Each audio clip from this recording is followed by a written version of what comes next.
na nagngangalang Yang Giso ang nagdevelop ng isang serum na kayang magpagaling at mag-endure ng mga sugat ng isang tao. Sa pamamagitan nito, kahit na labis na napinsala ang katawan ay hindi agad magmamalfunction ang ibang parte ng katawan at ang lakas at enerhiya nito ay hindi maaapektuhan. Datapwat, sa panahon ng eksperimento ay maraming mga staff ng proyekto ang nasawi dahil dito.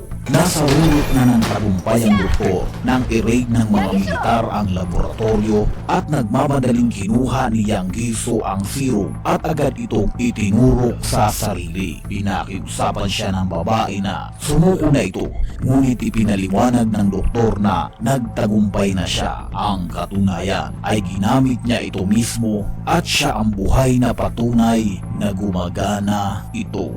Uulihin na ang doktor nang magkaroon ng mundo.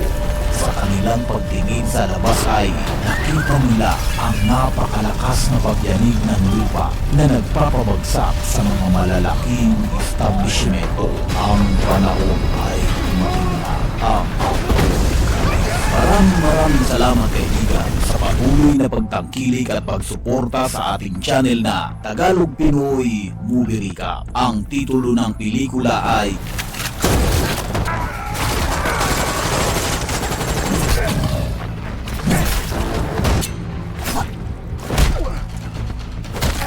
Badland Hunters. Muli ako si Richard Bilen at please lang huwag kalimutang mag-like, mag-subscribe at pakipindot na rin ang bell. Simulan na natin. Makikita ang isang binata na naka-jacket, dala ang isang palaso na ginagamit sa pangangaso. Ang kaibahan, ang kanyang hunting ay wala sa kagubatan, kundi nasa isa tila abandonadong mga gumuhong gusali. Bigla itong nagtago nang makakita ng isang ligaw na buwaya na gumagala sa lungsod. Gamit ang umaapoy na palaso ay tinamaan niya ito sa ulo. Nagkakawag-kawag ito at maya-maya ay tila nawalan ng malay. Lalapitan na sana ng binata ang buwaya nang makita nito muli itong dumila. Muli niya itong pinana, ngunit tila kayang tiisin ng buwaya ang mga tama ng palaso at patuloy pa rin siya nitong sinusugod. Malapit na siyang malapan ito nang makapasok siya ng kotse. Maging dito ay nakakaya ng buwaya na sundan siya. Buti na lamang at dumating ang ating bida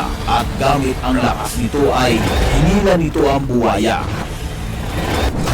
Pagkatapos ay tinagpas nito ang ulo na tuluyang nagpamatay dito. Matapos nito ay agad nila itong dinala sa bus district upang ibenta. Sa panahon na ito mga kaibigan ay wala na ang dating lungsod at namumuhay na sila sa panahon ng apokalipsis. Walang malinis na tubig at walang matinong pagkain. Isang babae na maraming ginto sa katawan ang lumapit kay Namsa at sinabi nitong ipapalit niya ito kapalit ng isang buong buntot ng buwaya. The bad trip naman dito ang magtiyo at pagkatapos ay sinabi nito sa babae na sa panahon na yun ay wala nang halaga ang mga alahas. Sa halip ay binigyan na lang nila ito ng buhay na ahas at sinabing libre na lang ito. Pagod na si Gian sa kanilang paglalako, ngunit ang pagod ay biglang napalitan ng saya nang makita nito ang crush nitong si Suna. Sinabi ng binata na dapat hindi na pumunta dito ang maglola at dadalhan na lang nila ito sa kanilang bahay. Ngunit sinabi ng lola ng babae na mas gusto niya na paminsan-minsan ay maglakad ng malayo-layo para ma-exercise naman ang kanyang mga binti. Sa ganoon silang pag-uusap nang biglang may dumating na mga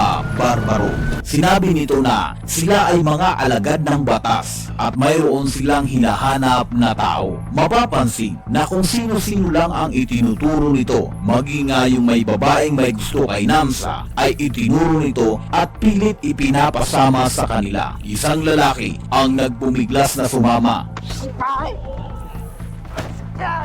Ngunit tinaga ng barbaro ang kamay nito at dahil doon ay labis na nahintakutan ang lahat. Nakita ng leader si Suna at sinabing isasama din nila ito. Pumalag si Suna ngunit sinabunutan siya nito. Agad na sinagip ito ni Gian ngunit pinagtulungan lamang siya ng mga barbaro na mabugbog.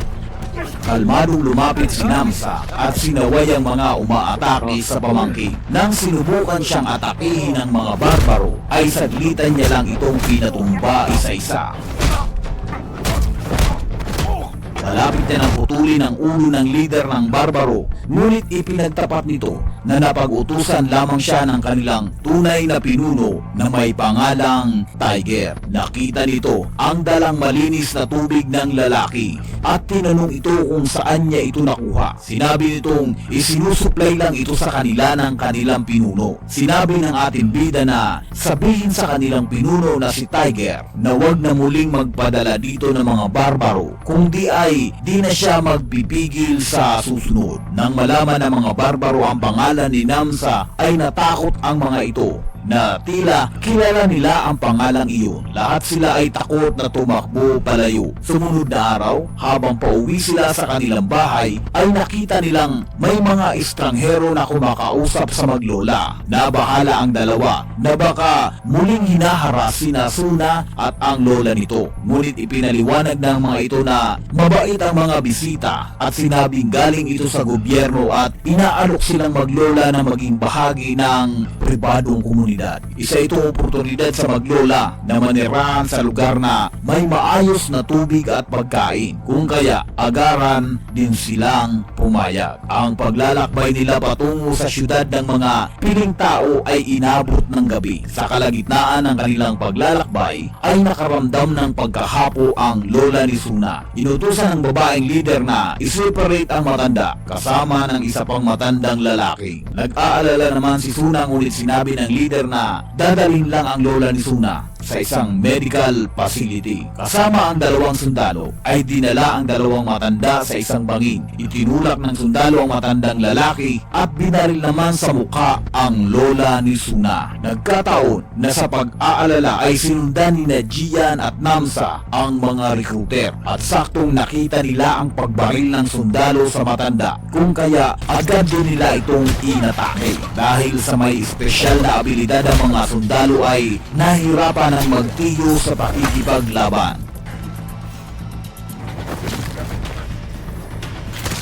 Mabuti na lamang at may isang babae na tumulong din sa kanila. Dahil dito ay matagumpay nilang natalo ang dalawang super soldier. Nagpakilala ang babae bilang isang dating sundalo na tanging nakaligtas mula sa pag-e-enhance ng katawan gamit ang serum. Sinabi nitong sinundan niya si Namsa upang hingi ng tulong nito. Sinabi nito may mga kasamahan pa siyang kinakailangan niyang mailigtas na nakabilanggo. Sinabi nitong makikipagtulungan siya sa magtiyo kapalit ng pagliligtas sa kanyang mga associates. Bilang paunang kaluguran ay binigyan niya ng mga impormasyon ng magtiyo tungkol sa serum at kung paano nila papaslangin ang mga sundalong naka-enhance. Samantala, dumating na sina Suna sa military base at marugod silang sinalubong ng mga residente at sundalo.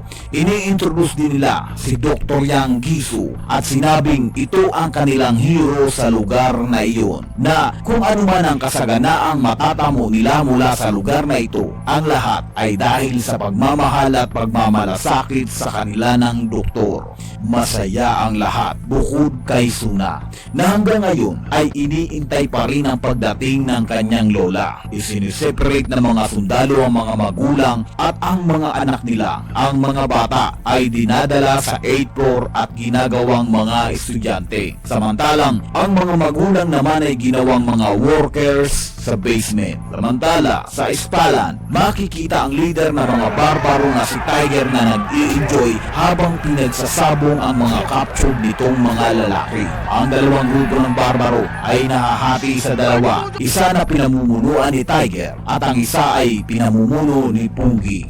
Sa gitna ng kanilang pustahan ay nagkaroon ng mainit na salitaan. Nauwi ito sa rambulan.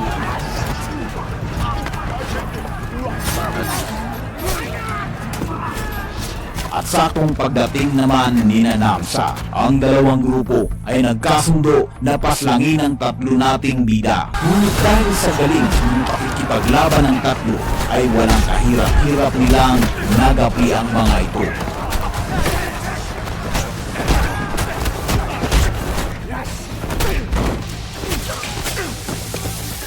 Matapos nito ay pinakawalan nila ang mga bihag nito at kinapture din si Tiger na ngayon ay tila batang takot na takot sa ating bidang si Namsa. Ipinagtapat nito na may access siya upang makapasok sa base ni na Dr. Yang. Dahil dito ay ginamit nila ang access nito upang makapunta sila sa base ng mga kaaway. Gamit ang truck ay sinugod nila ang base. Saktong-sakto naman yun dahil si Suna ay iginapos na rin ng doktor upang eksperimentuhan at mailipat ang katawan nito sa anak nitong pilit na inire-revive ng doktor. Samantala sa ibaba ay nagkaroon ng masigsibang labanan mula sa pagitan ng grupo ng ating bida at mga sundalo.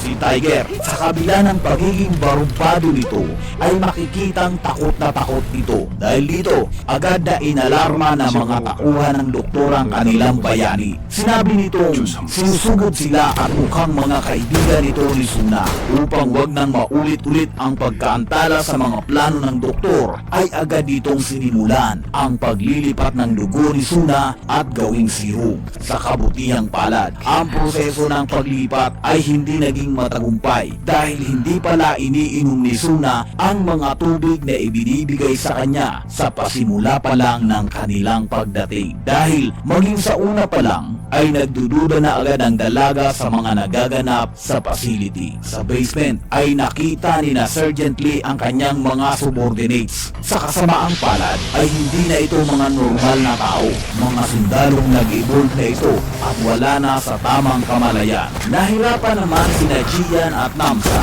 dahil hindi sila matulungan ni Lee sa pagpaslang sa mga sundalong naging zombies. Sa kalaunan ay napagtanto ni Sergeant Lee na hindi na ito ang kanyang mga kaibigan, kung kaya tinulungan niya ang dalawa na ubusin ang mga ito.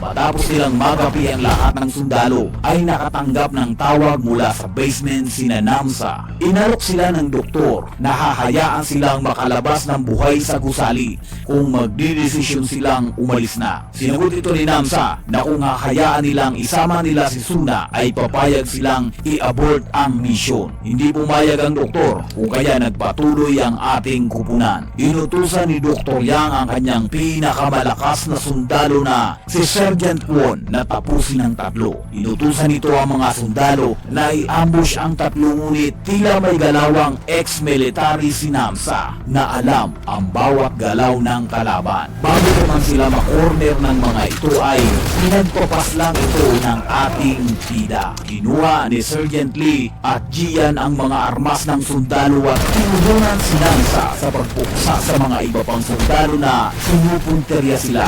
Sa kalaunan ay napagpasyahan ng dalawa na iwan si Namsa at maunang hanapin si Suna.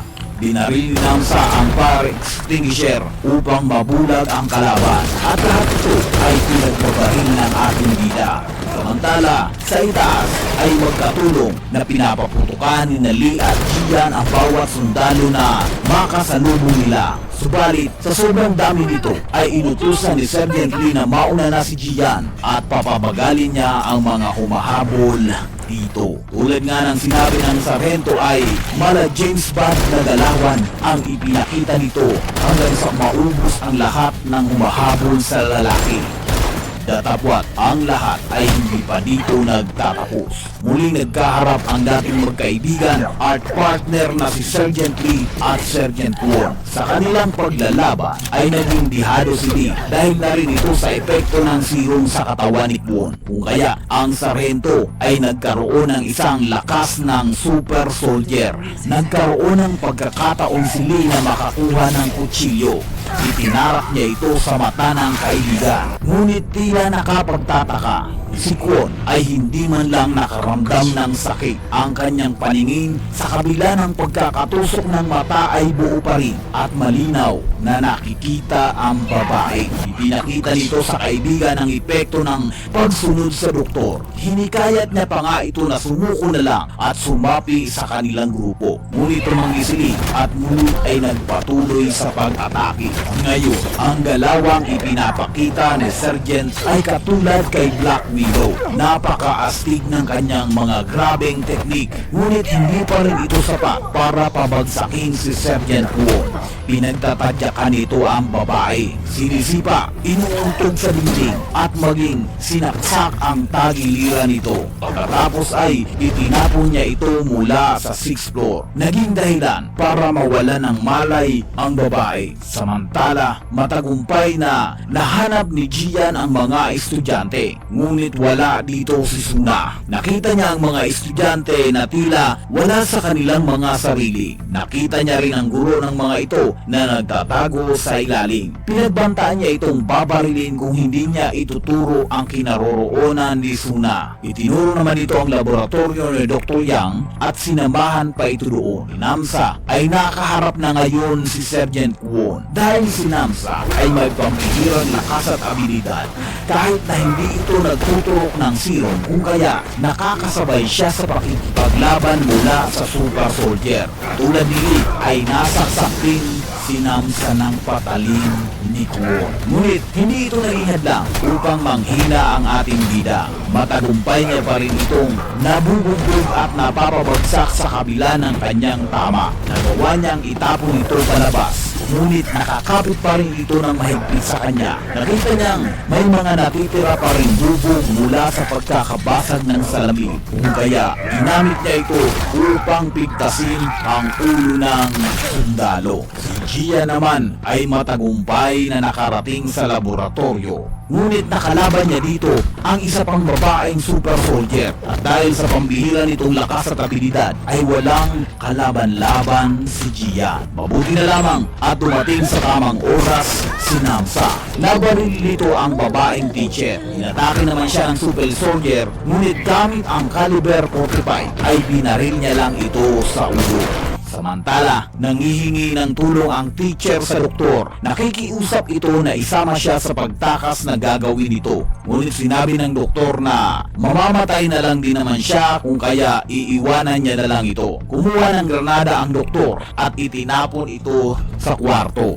Nakita naman ito ni Gian kung kaya agad na kumuha ng mesa ang binata at ginawang pansalag sa kanilang dalawa ni Suna. Samantala, sa labas ay makikita rin ang mga estudyanteng hanggang ngayon ay tulala pa rin. Ang mga magulang nito ay natataranta dahil nakita nila ang napakalakas na pagsabo mula sa 8th floor. Dahil din sa explosion na ito ay nagising muli mula sa pagkawala ng ulirat si Sergeant Lee. Unang nakarecover si Namsa. Agad niyang hinanap ang pamangkin. Nakita niyang ito'y kasama si Suna at parehong walang malay. Ang doktor naman, bitbit ang katawan ng kanyang anak na si Sion ay nakita ng mga residente. Pinipigilan nila ito mula sa pagtakas. Pinagsisipa, suntok at bugbog ang ginawa ng ito sa doktor. Ngunit nakakuha ng baril ang doktor at pinagpabaril nito ang mga tao. Sumisigaw at nanunibat sa katak sila ng mga ito sa kanya. Muling nagkasama-sama sina Namsa at Lee. Inutusan ni Namsa ang sarhentong babae na i-transfer sa ligtas na lugar ang mga magulang at estudyante. Nakita nilang nagrurumentado ang doktor kung kaya maging sila ay nagsipagtago.